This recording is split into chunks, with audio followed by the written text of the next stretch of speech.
Hello guys, তোমরা কেমন আছো? আশা করি ভালো আছো। আমি আজকে এই যে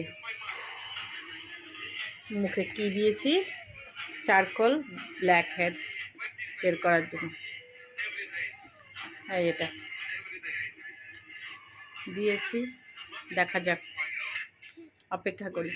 আমি কতদিন ভিডিও করিনি এই যে এটার জন্য। এখানে আমার একদম কেমন হঠাৎ করে দেখি এখানে কেমন হয়ে গেছে, একদম পুরো র্যাশ বেরিয়ে গেছে। তারপর দেখি র্যাশ বেরিয়ে গেলে যেমন জল জমে যায়, জল ঠোসার মতো, সেরকম জমে পরে একদম ঘায়ের মতো হয়ে গেছে। তার জন্য ভিডিও করতে পারিনি।